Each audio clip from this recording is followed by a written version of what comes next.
네, 여러분 안녕하세요.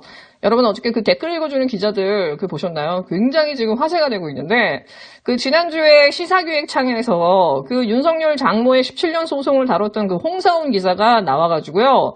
댓글 읽어주는 기자들하고 그 취재의 비하인드 스토리를 굉장히 길게 얘기를 해줘요. 근데 오히려 이 비하인드가요, 본방보다 더 재밌어요, 여러분. 진짜 이 홍사훈 기자가 정말 어떻게 보면은 그 MBC나 시사타파는 젊은 기자들이 푹 찌르듯이 그 방송을 했다고 한다면은 이분은 이 취재를 굉장히 면밀하고 되게 치밀하면서도 차분하게 그냥 정말 패부를 싹 찌르는 그런 방송을 했어요, 사실. 제가 이걸 왜 느꼈냐면은 이 홍사훈 기자의 그 시사기획창 방송이 이게 그 윤석열의 멘탈을 완전히 무너뜨렸구나. 제가 그걸 왜 느꼈냐면 이 방송이 딱 나가자마자부터 갑자기 윤석열의 발걸음이 너무 이상해요. 막 보수집에 가서 막 악수를 하질 않나. 갑자기 채널A 들이닥치면서 MBC 왜 안 하냐면서 밤에 막 그 조중동하고 지가 연락해가지고 언론 플레이를 하고 지금 이거 공평하게 MBC랑 채널A 수사하라고 그러고, 그 다음에는 하다 한다니까, 2000 화제를 막 실시간 보고를 받으면서 지휘를 하고 있다고. 그렇게 쫙 이어지는 그 지난 1년의 과정을 보면서, 아, 윤석열의 멘탈이 나갔구나. 예, KBS 방송으로 이 사람 완전 나갔구나라는 거를 저는 딱 느낄 수 있었어요. 저만 느꼈나요? 아, 이거 이 사람 병원 가야 되는 거 아니야? 이런 느낌이 들었다니까요, 여러분. 이거 솔직히 농담이 아닙니다. 지금까지 그 윤석열이 보여주는 그 패턴에서 뭔가 비껴났어요. 그 창 이후로. 그래서 저는 게다가 대길기 그 기자들이 워낙 그 뼈 때리는 말들을 많이 하잖아요. 직설적으로 얘기를 하니까는 이 콜라보가 장난이 아닐 거라 생각했는데, 예, 정말 그 예상 이상으로 재밌더라고요. 근데 여러분, 세 가지 정도를 제가 좀 짚어봐야 될 것 같아요. 자, 세 가지의 의문이 나오죠. 첫 번째. 양재택이랑 김건희랑 유럽 여행을 간 거는 인정됐단 말이에요. 장모의 유럽 여행 기록이 나왔어요. 근데 양재택과 김건희에 대한 2009년까지의 해외 그 출국 기록이 싹 없어졌다는 거예요. 근데 문제는 이건 법원에서 2번이나 요청한 공문서 자료임에도 불구하고 자료가 삭제됐다라는 거죠. 어떻게 이게 가능하냐라는 거야. 이거에 대해서 지금 빨리 기자들이 취재를 해야 되는 거고, 그 다음 또 하나는 뭐냐. 아니, 숨기려면 양재택만 숨기면 되잖아요. 여행 간 거 숨기려면. 엄마랑 딸이랑 여행 간 게 뭐가 문제야. 근데 왜 김건희는 지웠냐는 거예요. 아니면 셋을 다 지우든가. 양재택만 숨기면 되잖아요. 이 두 개를 동시에 지웠다라는 건 뭔가 이유가 있는 거 아니야. 그럼 도대체 이건 뭐지? 나는 의문을 가지지 않을 수가 없는 거죠. 이게 누가 손이 뻗친 거지? 그 다음에 두 번째는요. 방송 거의 마지막 판에 양재택이 그 홍사훈 기자한테 전화해가지고 지금 중요한 얘기가 있다. 정재택이라는 이 사람이 사실은 2014년에 나를 기소한 적이 없다. 뇌물죄로. 찾아봐라. 이런 거예요. 그래가지고 그 홍사훈 기자가 야 이거 잘하면 동물의 왕국으로 교체될 수 있다고 하면서 막 난리를 치다가 젊은 그 작가를 보내가지고 정재택 씨랑 그 동인인증서를 다운받아서 그 검찰청 안에 들어가서 사건 기록을 열람하니까 양재택을 양재택을 고소했던 그 기록이 나온 거예요. 그러고 나서 홍사훈 기자가 전화해서 기록이 있던데요? 그러니까 이 사람은 씩 웃고 만 거지. 양재택이 KBS 기자한테 이런 거짓말을 할 수 있을 정도면 이게 누구의 힘이 쓴 거죠? 왜? 양재택은 자기의 기록을 지운 상태에서 준비를 하고 홍사훈한테 얘기했을 거 아니에요. 근데 그 기록이 그 정재택 씨, 그 고소를 한 정재택 씨의 기록에 남아있다는 사실은 생각을 못 한 거지. 왜냐하면 정재택 씨는 또 나이가 많으니까 당연히 인터넷을 안 할 거다 생각하니까는 방송을 막아보려는 요량으로 마지막 카드를 썼는데 양재택이 그냥 거짓말을 했겠냐고요. 그 기록을 삭제한 상태에서 없다라고 했을 거 아니에요. 그럼 그 기록을 삭제할 수 있는 권한을 가진 사람 누구냐는 거지. 이 혹폭풍을 감수하고라도 그걸 지울 수 있는 권한을 가진 사람은 우리 그 뚠장님밖에 없지 않나요? 예? 자기가 동부지검에 연락했다는 얘기가 나오는데, 그 다음에 세 번째, 여러분 가상의 인물 제임스가 나와요. 이 사람이 정말 가상의 인물이냐 실존 인물이냐에 따라서 그 기자들끼리 서로 헷갈리잖아요. 왜? 가상의 인물을 제외해도 그 대화가, 그 스토리가 맞아 떨어지니까. 근데 이제 짠한 반전이 뭐냐면, 김건희한테 막판에 전화를 했는데, 김건희는 난 제이슨 모르는데? 분명히 김건희를, 그 제이슨이, 그 김건희와 김건희의 엄마를, 그 장모죠? 그 제이슨을 만나는 소개 자리에 한 3-4번 만나서 밥을 먹은 게 다다라고 이 양재택이 얘기했는데, 김건희는 제이슨을 모른다라는 거예요. 근데 여러분 되게 갑자기 영어 이름이 나오니까 되게 이상하지 않나요? 그 사람 어디 있어요? 그랬더니 이민 간 것 같아요. 그랬잖아요. 송도 몰라. 벤처기업가래. 근데 이 제이슨은 제가 볼 때 가상인물이 아니에요. 이게 10년이 넘은 일이잖아요. 그리고 사람들이 영어 이름이나 이런 걸 제대로 기억하지 않는다고요. 보세요, 여러분.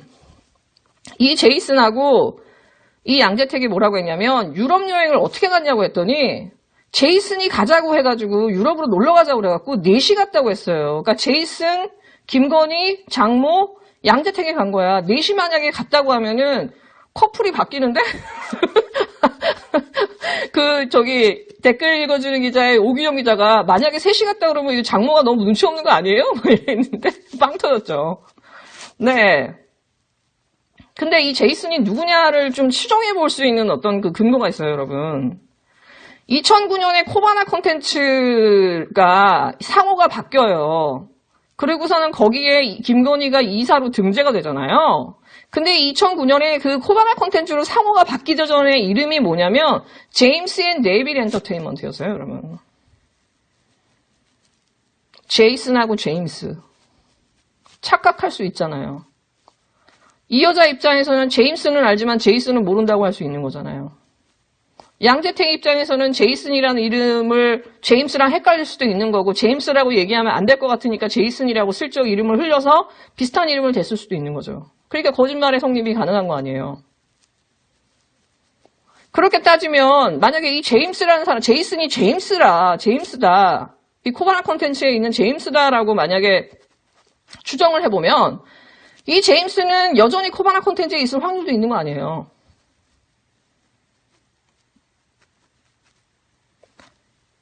그 잔고를 위조했다라고 하는 그 도촌동 잔고 350억짜리 잔고를 위조했다라고 하는 사람이 그 코바나 콘텐츠의 감사를 맡고 있는 김 씨라고 나오잖아요. 근데 제가 얼핏 듣기로는 코바나 콘텐츠에 무슨 교포 같은 사람이 있대요. 근데 보통 교포들이 한국에서 영어 이름을 쓰잖아요. 그 제임스가 그 제임스니? 우리가 아는 그 감사 김 씨가 제임스인가? 아니면은 다른 제임스가 거기 아직도 있는가? 이거에 대해서 저는 그 홍사훈 기자나 댓글 읽어주는 기자들이나 좀 물어봐야 된다고 생각해요. 혹시 제이슨이 제임스예요? 그 제임스가 감사 김씨예요? 아니면은 그 회계나 그걸 보는 사람들이 거기 아직 그 제임스라는 사람이 남아있나요? 그 사람은 어디 있죠? 이걸 한번 저는 확인해봐야 되는 것 같은데요. 그래서 질문을 양재택 씨랑 김건희 씨한테 다시 해야 될 것 같은 생각이 들어요. 제이슨 제임스. 네, 그 다음에 하나 되게 재밌는 걸 하나 발견했어요. 예. 이 김건희 씨가 이거 하기 전에 온라인 사업을 했다라고 잠깐 이렇게 지나가면서 얘기하거든요. 이런 정보들이 다 적을 만들다 보니까 그 장모와 김건희 씨 친척들한테 나온 거예요. 사실 송금 내역이라든가 유럽 여행 간 거라든가 이런 게 그 친척들한테 나왔다고 하더라고. 그러니까 얼마나 사람들한테 못하고 산 거야. 온라인 사업을 딱 했다니까 제가 딱 눈에 띄는 게 뭐냐면 이 여자가 온라인 운세 사주 사이트 같은 걸 했나? 아니 느낌이 좀 그런 느낌이 좀 오잖아요. 보면서 느껴지는 게 약간 무당이나 뭐 사주나 이런 거 보는 사람이었나? 이런 생각도 좀 들긴 하거든요. 그쪽에 되게 관심도 많아 보이고. 근데 이게 정말 이 사람이 쓴 건지 아닌지는 모르겠지만은 이 사람이 뭐 석사인가 그 대학원 논문 하나가 제목이 뭔지 아세요? 운세 콘텐츠의 이용자들의 이용 만족과 불만족에 따른 회원 유지와 탈퇴에 대한 연구. 여기서 그 유지를 멤버십 메인터넌스가 아니라 유지라고 써가지고 유지요사라는 별명이 있잖아요, 여러분.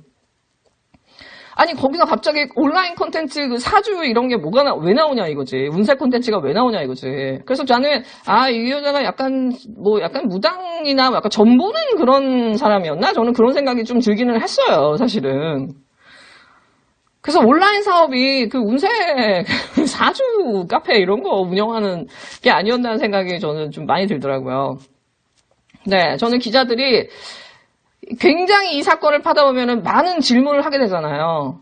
도대체 이 사건의 시작점, 장모가 딱 모델로 등장하는, 간판으로 등장하는 도대체 이 시작점은 어떻게 시작된 거지? 너무 이상하잖아요. 툭 튀잖아요. 나이도 많고 뭔가 이렇게 그런 일을 해볼 것 같지 않은 사람이 탁 등장하고 그 사업이 한번 성공하니까 계속해서 비슷한 사업들을 벌이게 되는 거죠. 그리고 그러면서 갑자기 이게 윤석열로 넘어가는, 정권이 바뀌면서 윤석열로 넘어가는 그 시점을 이렇게 보면은 도대체 여기서 윤석열로 왜 넘어갔지? 근데 한 가지 불변하는 그 하나는 뭐냐면 이 장모나 특히 김건희 씨 같은 경우는 단 하나도 과거가 밝혀진 게 없어요. 과거에 무슨 일을 했는지 뭔지 아무도 안 나와. 오로지 하나하나의 파편만이 존재할 사람이지 뭔가 삶의 인생이 연결이 지어지는 인생이 없어요. 다만 이어지는 건 끊임없이 송사가 있었고 이 커바나 콘텐츠의 사업이 소위 MB 때 그 문화 콘텐츠 사업이 딱 시작할 때 이렇게 막 해외에서 막 공연 들여오고 뮤지컬 상권 사와가지고 막 이렇게 고급진 문화 공연을 하는 딱 그 시기에 맞춰갖고 커머나 컨텐츠를 바꾸면서 미스 사이공 공연 시작하면서 그 소위 말해서 뭐 부자들이나 돈 있는 사람들 위주의 고급 컨텐츠를 만들어내는 이게 MB 때 그 유인촌이 추진했던 이런 그 문화 사업에 딱 전형을 따가지고 MB 때의 문화 사업을 딱 따서 이걸 그대로 한 거거든요. 그러니까 MB를 연상시키지 않을 수 없어요. 근데 이 소위 말해서 이 돈줄 계속해서 어떤 소송을 이런 식으로 이겨가지고 동업자들은 다 100% 감옥 가고 자기가 이익을 취하고 어떤 회사를 통해서 거기에 돈이 들어오면은 도대체 그 사업이 이렇게 황금알을 낳는 사업이 되고 아무런 경력도 못도 과거도 아무것도 없는 사람이고 이름도 없었던 사람이 그 어떤 이익의 구조, 돈줄은 계속해서 이어진다라는 거예요. 근데 그게 양재택에서 윤석열로 바뀌었다는 거지. 예, 윤석열의 힘이 빠지면 빠질수록 장모나 처에 대한 얘기는 계속 나올 거예요. 그럴수록 윤석열은 발악을 할 겁니다. 자기 힘이 빠지지 않았다는 걸 막 진짜 과시하기 위해서, 난 멀쩡하다는 걸 과시하기 위해서 이 사람 더더욱 발악을 할 거예요. 지금 윤석열을 이렇게 보면요. 되게 좀 잔인한 무사의 칼이었다 그러면은 한 지난주부터 지금 이어지는 과정을 보면요. 약간 그 무딘 그 약간 광인의 칼이에요. 약간 나사가 하나 풀렸어요. 지금 내가 보면. 지금 민주당은 지금 빨리 그 결정을 해야 됩니다. 저 그대로 놔둘 것이냐. 저러다가 혼자 무너질 수도 있죠. 근데 저 사람 혼자 절대 자기 스스로 나올 사람 아니에요. 그리고 언론이 지금 너무나 강력하게 지금 중앙일보나 지금 조중동이 붙들고 있거든요. 지금 윤석열을. 거의 운명 공동체 같아. 근데 저런 식으로 광인의 칼을 휘두르면요. 한 개인은 배견할 수가 없어요.